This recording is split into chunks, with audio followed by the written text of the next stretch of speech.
All right, skill number 11, video number 2. So this is an extension of the displacement geometry stuff that we were doing. And it revolves around what we call the compression ratio. So the compression ratio is, well, how best to explain this? Actually, let's go to our visual here. So what you're looking at is the cylinder, right, plus the extra bits, the extra space on top where the actual combustion happens. So this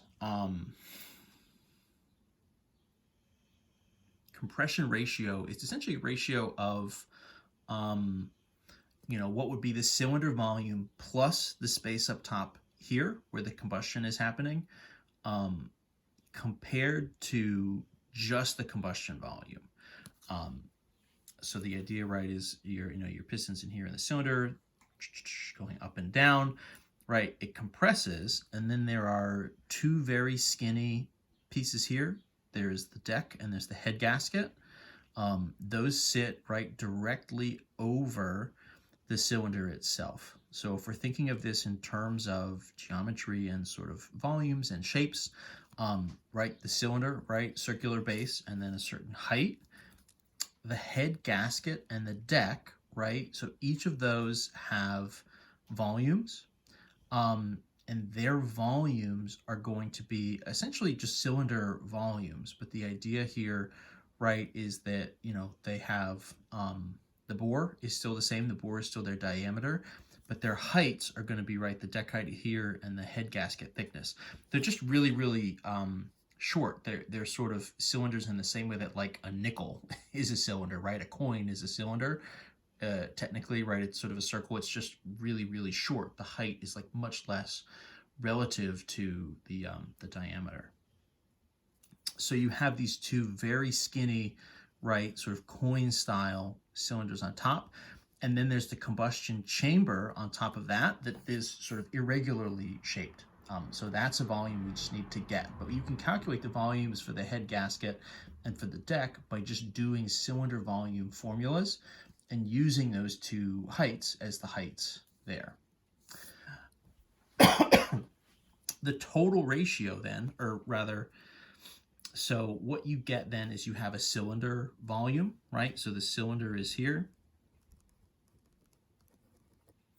And then you get areas up top, right? And so that's your combustion volume. That's the combustion chamber and everything there. So the combustion volume is going to be the volume of the chamber plus the volume of the head gasket plus the volume of the deck. Your cylinder volume, right, is the cylinder underneath it. It's just our regular cylinder that we've sort of been doing the volume of via the displacement formula. So we're trying to sort of put all this together, and when we do that, we get a ratio. So the compression ratio up here on top is going to be the cylinder volume plus the combustion volume. So the cylinder plus the three volumes up there that make up the combustion volume over the combustion volume. So just the stuff up top, the combustion chamber plus the head gasket plus the deck. Those three combined get us this combustion volume. So your ratio is that combustion volume on the bottom over the cylinder plus the combustion volume. It's kind of an interesting formula, right? It sort of is this total thing relative to just the compression, just the combustion chamber, and the gasket and the deck up top. So let's walk through one. I think the more I talk about this, the more confusing it's going to be. I think if we just start to sort of see what this looks like in action, it will actually maybe be a little bit more clear. So find the compression ratio of an engine with a bore of 9.86, the stroke of 8.66, a deck height of 0.072, head gasket thickness of 0.098. These are all centimeters. And the combustion chamber volume is 72 cc's, right? Cubic centimeters. So the units here are all consistent. What you need, right? First, you need this combustion volume. So that's the volume of the combustion chamber, which we've got. But then the two skinny pieces, right? The head gasket and the deck. So that's going to be, if we just essentially recycle our displacement formula as a volume sort of formula, we sort of use that as a like a blueprint. So pi over 4 times the bore squared times the deck height, right? Pi over 4 times the bore squared times the head gasket thickness, right? That's what this would be. So the deck height and the head gasket thickness, if we reference that, right, the deck height is 0.072 is here. The head gasket thickness 0.098 is here. The bore, right, the same thing that we would use for the cylinder. We're just going to use that again, the 9.86, so 9.86 here and here.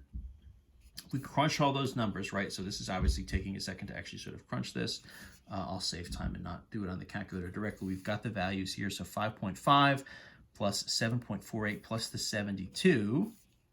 So that gets us to 84.98 cubic centimeters. So that's our, right, what we're calling the combustion volume.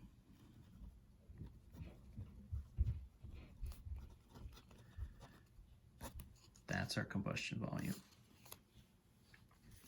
Right.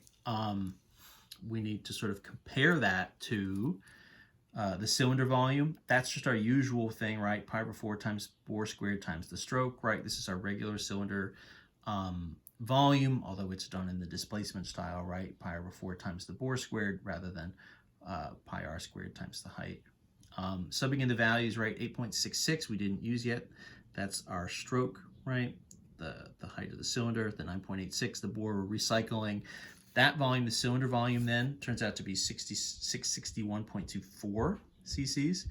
In general, right, you're going to expect that cylinder to be significantly bigger than the combustion volume. So you're going to get a ratio here. When you sort of do these, you'll get a ratio with a larger number on top, just sort of by the nature of the thing. But once we have these values, right, so all the combustions together, right, it's this sort of almost 85, 661 for the cylinder. So my ratio is a matter of doing, okay, so the cylinder, right, plus the combustion over the combustion. If we just sub those guys in, 661, here's our 8498, 8498, right, add the stuff up top and divide. That gives us, just as a number, 8.71. This is, of course, supposed to be a ratio, so you want the final value, right, 8.71 to 1, right? So it's a compression ratio. So you want to write your final value there, your final answer as a ratio. That's what you've got. Right, so it's sort of a series of sort of volume calculations, and then we're adding the new stuff up into its own thing. That's sort of combustion volume, and then we're creating this ratio that sort of uses all this stuff together. Let's look at another one. Hang on 1 second. My phone's batteries are running low, so it's trying to interrupt it, but nothing can stop the videos. Videos must flow, much like the spice. If the compression ratio, number 13 is the one, right? If the compression ratio of an engine is 8.65 to 1 and the combustion volume is 91.2 cc's, what is the cylinder volume? So this is, based on the same setup, but this is sort of asking something a little different. You're probably going to notice right off the bat, weight, like deck height, like head gasket, like what about all those other values? So this is actually working straight off of the ratio. So we can find a compression ratio. We're going to need all those individual pieces, right, to actually sort of put this all together. But if I start with the ratio, right, so my formula here is my compression ratio should be, right, cylinder volume plus my combustion volume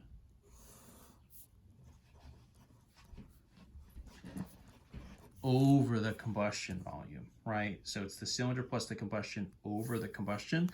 And what I'm given is the combustion here, and I'm given the compression ratio.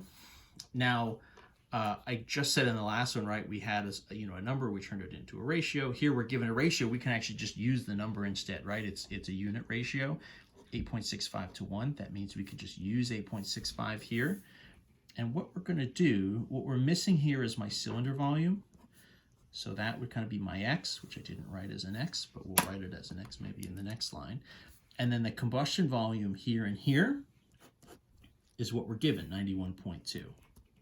So I'm sort of given piecemeal, right? I in theory have sort of 3 different values I'm working with here. I'm given 2 of the 3. So even if it's not the most obvious setup in the world, if I've got 2 of my 3 values, I can certainly solve this equation.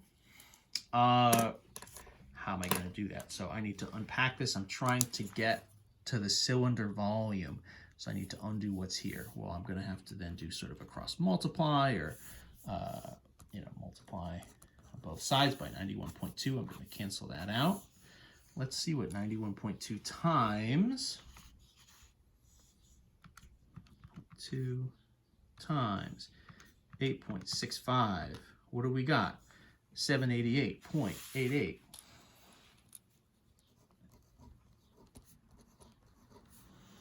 So that would be the cylinder volume plus 91.2.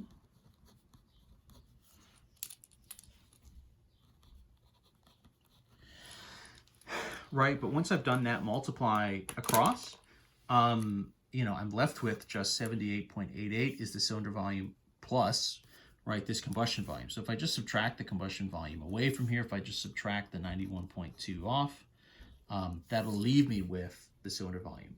And that'll be that. Everything here is cc's, right?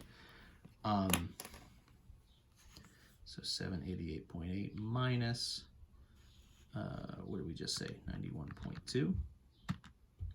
So 697.68.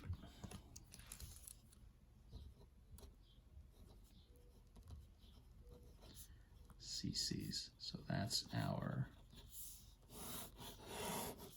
cylinder volume. That's what we've got. So 697.68 cc's. And that's the basics of it, right?